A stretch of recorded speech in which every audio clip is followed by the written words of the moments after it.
you guys can get there too. Like, some sort of second grade, or you even say. I mean, if I'm honest, I read it and I think, man, I'm not there, right? Let me just be. I'm not going to put it into effect. I'm not there. There are a lot of things in my life that, if I'm honest, if God were to take them away, it would just rip me to pieces. It just really would, and that would be the point. That would be the point. But do you feel the weight of what Paul's saying? I don't think a lot of people do. I don't think a lot of Christians do. Right? I mean, I think if we read the story of the rich young ruler, remember the story with this guy? I mean, here's where he is. You just name any religious thing that you could do. I've done it. So Bible study, check. Worship team, yes. Mission trip, absolutely. Tithing, you bet. I mean, name it all. Anything you got, I've done it to perfection. So he thinks when he comes up to, I've got all this religious stuff, just tell me what I got to do. There's got to be something else I can do. I just love to do. So what can I do? Well, I mean, tell me something I can do, Jesus. And what does Jesus say? He looked at him, and because he loved him, he said, you lack one thing. It's one thing. Like not 10 things, not 2 things, just one thing. Then you get 5 things. Go, sell all that you have. And give to the poor. I would love to give to the poor, but not if it involves selling all that I have. And you will have treasure in heaven. When you've done that, come follow me. Okay, so this guy is like totally eager to know, what can I do, Jesus? Just tell me one thing I can do. And he tells him. And then what's his response? Exactly like what most of ours would be. Now be honest with yourself about that. Disheartened by what Jesus said. He went away sorrowful. Why? What's the reason that this just totally floored him? Because he had great possessions. Well, I mean, we quick to judge him, say, yeah, I mean, just give up all he had. I mean, be with Jesus. I mean, are you kidding me? I mean, be honest with yourself. I mean, just be honest with yourself. How many of us, if we were put in that exact same position, would have that exact same response? Jesus says, you want more of me? Here's one thing, just one thing to do. Go, okay, that's easy, I can do that. Sell all your possessions and give to the poor? What's that? I mean, so the question for you is, before you judge the rich young ruler, I mean, are you there? Can you say with Paul, I'm willing to give up, to sell, to do whatever with everything, not just material stuff. Because material stuff is legit, but there's stuff deeper than material stuff. The stuff that is in the depths of your heart, that just the thought of it being taken away just completely undoes you. Those are the things that God's after, because those are the things that you worship more than you worship Him. And so, a lot of times, that includes life. Like the thought of dying at 26, if God were to take my life this year, I mean, that just freaks me out. I'm totally honest with you. Why? Why don't I just think, oh, that would be awesome? Thank you, Jesus, if you would take my life this year. Why would I not say that? It sounds completely crazy. It just sounds crazy. But I'm scared of that because there are a lot of moments when I value life more than Christ. And Paul's saying something hard here. I mean, he's saying there's nothing in this life that I value more than Christ. In fact, I know that I'm going to lose my life because of what I'm about to do. And that should show you that I love Christ more than I love my life. So, I mean, just be convicted by that. I'm praying that we all will. I'm not saying you're a bad Christian or that God's disappointed in you. I'm just saying this is a good time to check your heart. I mean, if you realize there are things that I'm really holding on to that's all I think about. They consume my time. They consume my money. They consume my energy. Repent of that. Okay, so let's move on. Second part, he says, if only I may finish my course in the ministry that I received from the Lord Jesus. That's a great sermon, a great phrase. We don't have time. Let's go to the next phrase and then we'll sort of round out. Here's what he says. I'm doing all this. I'll give everything up to finish my course and the ministry that I received. Why? To testify to the gospel of the grace of God. So, Paul's entire motivation is one thing: to tell people that Christ has come. To tell people about the gospel. So remember, we spent like 10 years on the gospel, and some of you think, why do we spend so much time on that? I mean, I've been to church. I know what the gospel is. I don't need you telling me again. I can spit it out to you.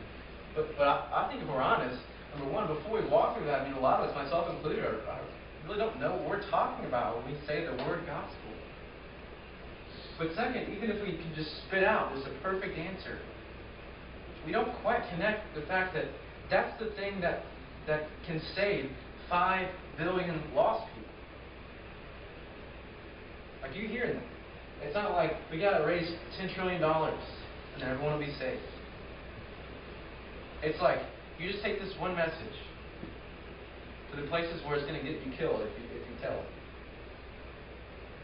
But if you die, so what? I mean, what do you get? What have you lost?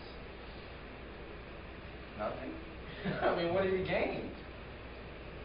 Everything. So just take this one message. So I just want to go through this. I'm not going to go through the whole thing, but the most important question is, I mean, what is this gospel that Paul's talking about? So we walk through that. I'm not going to go through that, but I want to tell you that if someone asks you, if you cannot answer the question, what is the gospel? You just can't give it in a sentence.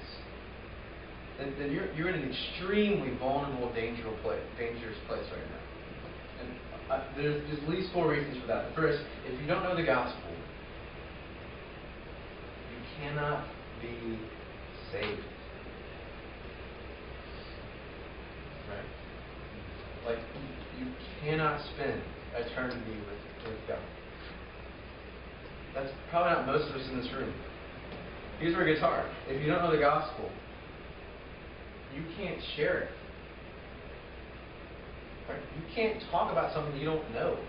Okay? Like a perfect example. Jack and I went on a cruise.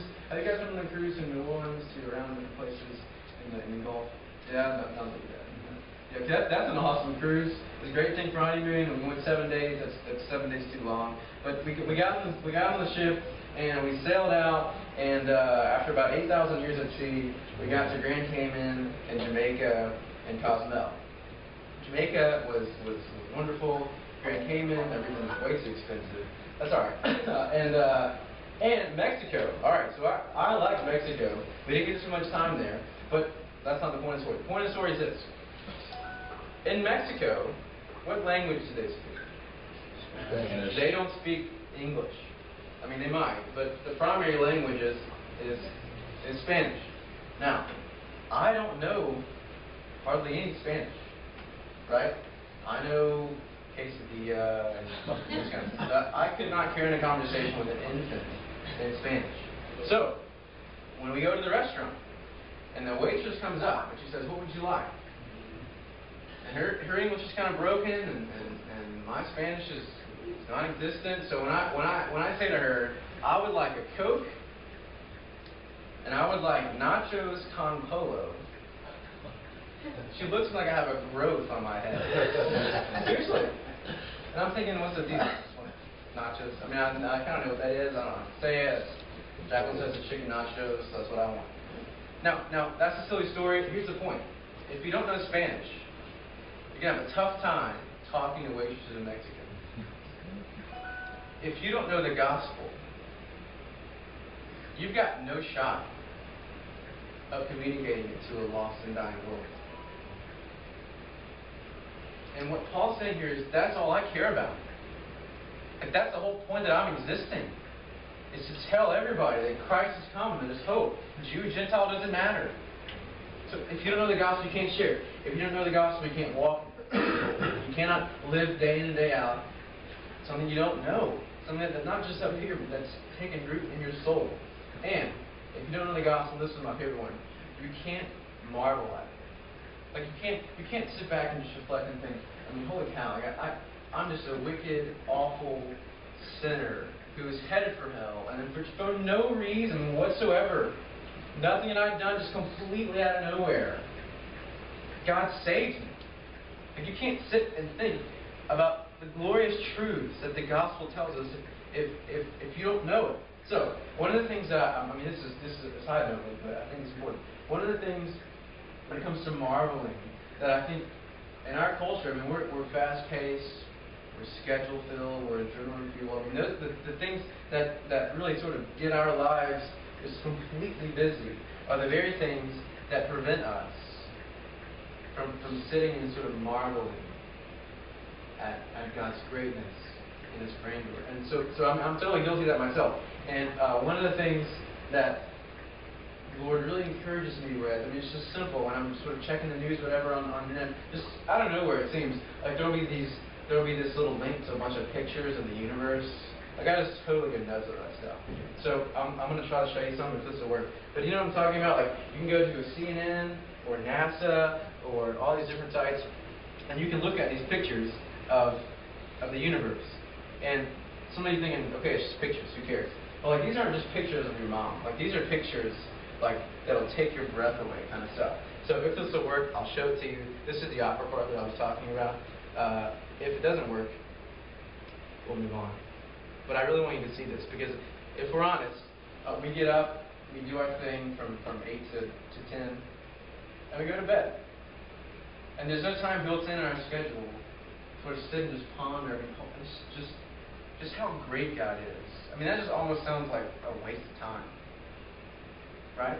If we're honest, I could be doing homework, or I got to work in like 30 minutes, or I'm hungry, or somebody messaged me, I got to get back to that. And there's no just 10 minutes of, let me just press pause and think about how awesome God is. That's how great He is. So these sort of pictures, if they'll work, we'll do this. I was going to get some captions and explain it to you, but I can't even say the words that the scientists use to describe these sort of things. So I'm not going to embarrass myself by doing that. But I'll try to show this to you if this will work. Everyone say a prayer right now, this will work. You're praying in your hearts.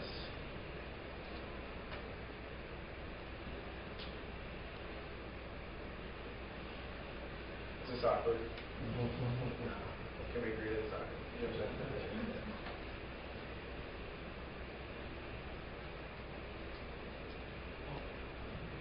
Are we good? Yeah, baby. Okay, so just look at these. I'm not going to say anything. I just want you to think. There's the God that calls you child made this stuff.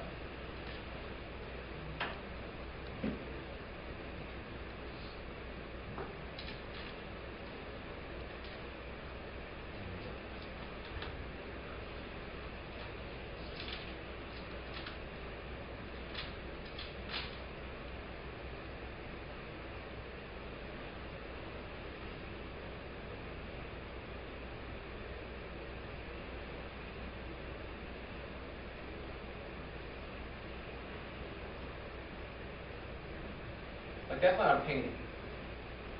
Like, that's actual. That one's 9.5 billion light years away.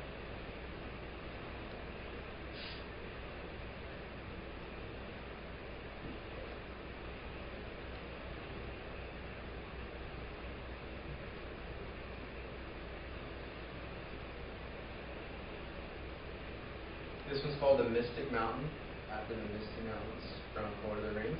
That's appropriate. So when you see pictures like that, when I see pictures like that, my mind immediately goes to Isaiah 40. And when I'm thinking, okay, God, for this moment, let me just pause. Let me just be overwhelmed by the fact that those kind of things, that's 10 of the top 100, and there's thousands of those. But thinking about just how awesome, just creation, I mean, think of just the universe is. Just my heart immediately leaps to Isaiah 40, where here's what God says: "Who has measured the waters in the hollow of His hand, and marked off the heavens with His span, enclosed the dust of the earth in a measure, and weighed the mountains in scales and the hills in a balance? Who has measured the Spirit of the Lord, or what man shows Him His counsel? Whom did He consult? And who made him understand? Who taught him the path of justice and taught him knowledge and showed him the way of understanding? Behold, the nations are like a drop from a bucket and are accounted as the dust on the scale. They're just minuscule compared to how big God is. Behold, he takes up the coastlands like fine dust. And he skips on and he says, to whom will you compare me, that I should be like him, says the Holy One. Lift up your eyes on high and see. So in other words, look at the sky. Who created these? Who created all those images that you just saw? The realities behind them. Who created this amazing, breathtaking, beautiful stuff that's going on billions of light years away? Who created that? That just happened? Did evolution bring that about? I think a better argument is that the God that we call God designed that. Here's what he says. He who brings out the starry hosts by number, calling them all by name. Right? So some of the captions on these, the star was like VS383, melanoma or something weird like that. Why? Because they don't know what to call it. They just give it a number. But God knows its name. Right? The trillions upon trillions of stars, just in our galaxy alone. God knows them, not just knows about them. He knows their name. By the greatness of his might, because he is strong in power, not one is missing. So the whole point of this is, there are moments when you just have to stop and pause and marvel at just the greatness and the creativity and the power of God. And in the same way, there are moments when you just have to stop. And you got to reflect just for 2 minutes that you're a broken sinner.